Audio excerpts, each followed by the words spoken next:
Yes, Kenya. Tamu sana yes. Raila's Kamkunji meeting yesterday shocked very many Kenyans, for very few expected the rally to be as successful as it was yesterday. So Kenyans have been talking and debating about that meeting. Mutahi Ngunyi immediately after that meeting tweeted this: Mutahi Ngunyi, the problem with Kamkunji revolts is that they start in small installments, little by little, then they acquire a life of their own. This is how the Arab Spring started. Raila's strategy is to destabilize Ruto the way Ruto disorganized Uhuru. Raila has nothing to lose. That's Mutahi Ngunyi yesterday. From that tweet, I'm seeing a Mutahi Ngunyi who is indirectly trying to say Raila's meeting yesterday was very successful and it achieved its intended purpose and mission. In this video, I want us to dig deep into this tweet by Mutahi Ngunyi to understand the bitter truths Mutahi Ngunyi is trying to reveal to Kenyans. Before digging deep into that analysis, let me say this. As Raila Odinga was holding his meeting at Kamkunji grounds, the government, led by Interior PS, was very busy preparing grounds at Nyayo Stadium for Monday Jamhuri Day celebrations. After which the government made it very clear that any adult who will attend the Jamhuri Day celebrations at Nyayo will be given a scholarship. You can just see clearly that that might have been informed by Raila's successful Kamkunji meeting. The government fears that come that Monday, they might find themselves, rather the government might find itself addressing an empty stadium the way they did some few months ago during Mashujaa Day celebrations. So the government is cleverly trying to lure Kenyans to attend Jamhuri Day celebrations at Nyayo. That's exactly what I'm seeing here. At the same government, or rather at the same time, the government fears an embarrassment because on the same day again, Raila Odinga will also be holding his meeting at Jacaranda grounds, and it's expected that thousands of Kenyans will attend Raila's Jacaranda meeting the way they did the way they did yesterday at Kamkunji. So William Ruto is just trying to avoid a looming embarrassment where his venue, or rather his meeting at Nyayo, will be empty, as Raila's Jacaranda meeting will be full. In our next analysis after this video, we are going to dig deep into that interesting story to understand why William Ruto's government is finding it very hard to rule and why they are this disparate. Because this is the height of desperation, or this is desperation in another level. In our next video, we are going to dig deep into that. Let's now dig deep into Mutahi's tweet to understand the truth Mutahi is trying to reveal.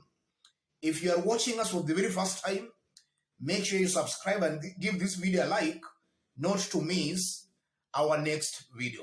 Let's dig deep. The first bitter truth Mutahi is cleverly trying to reveal that karma is paying back here. William Ruto embarrassed Uhuru Kenyatta. In just slightly over 2 months, Kenyans themselves are embarrassing William Samoei Ruto. So what William Ruto did to Uhuru Kenyatta, that's exactly what is being done to him in just slightly over 2 months. That's the first bitter truth I'm seeing here.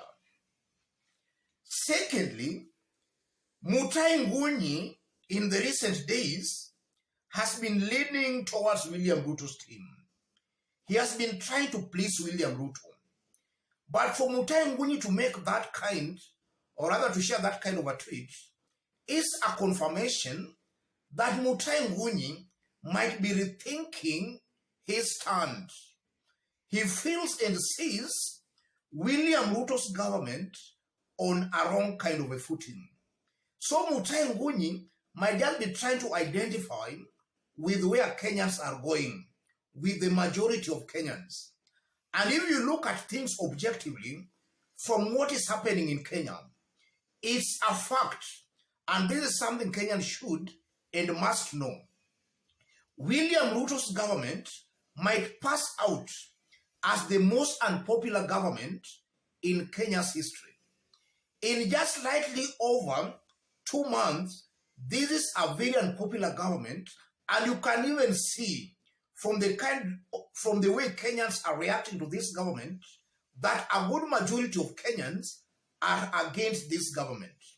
In fact, even if you were to do a proper poll, you will confirm this, that this is a government that is most definitely only enjoying support in 2 regions of Kenya. Other Kenyans are rejecting this government in totality. So Mutahi is also just trying to reveal that to Kenyans. And from that tweet by Mutahi Ngunyi about the Arab Spring, I'm seeing a Mutahi Ngunyi who is also just trying to admit that this is a failed government. Because if you look at what led to Arab Spring, or rather, in the Arab Spring, men and women in those countries rebelled against their governments because of things like corruption, food inflation, nepotism, tribalism, all the ills that you can imagine over government. If you look at Ruto's government is even making things worse.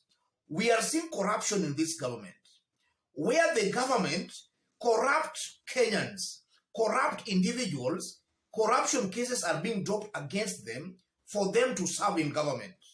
We are seeing a government that is only rewarding 2 regions as other Kenyans are left suffering and wallowing in poverty and in the opposition.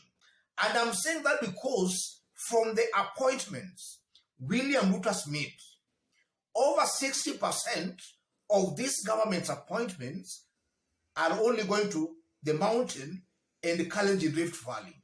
At the same time, Kenyans are expected to pay taxes. Nobody in his right mind or in his sane mind can accept that open injustice. So it's a fact. Kenyans are tired and fed up of this 2-community government. If you look at it objectively again, we are seeing a government that is not delivering. At the same time, the government is trying to muzzle other arms of government. Independent government institutions are being compromised to sing an unperforming government's tune. All these things, ladies and gentlemen, can push Kenyans to the wall, and it can reach a point where Kenyans in their millions can say enough is enough with this government. Anything that can happen, so be it. Kenyans will most definitely, in their millions, rebel against this government. And Kenyans should know, because we also have very pessimistic Kenyans who don't see that kind of a possibility. Kenyans must now align their thoughts to that kind of a possibility. Things can change. Kenyans can turn out in their millions to force William Ruto and his team out of government, because Kenyans are suffering and they are also paying taxes. But their taxes are only being eaten by a few greedy individuals in the so-called government. Let me stop it there, ladies and gentlemen. Let's meet in our next analysis, where we are going to dig deep to understand why Ruto's government is struggling to rule and why they are this disparate. If you are watching us but you have not yet subscribed, subscribe. If you want to support our channel as always, I've pinned my number on the comment section. Contact me through the number or feel free to channel your support to the number. Let's meet in our next analysis. God bless you.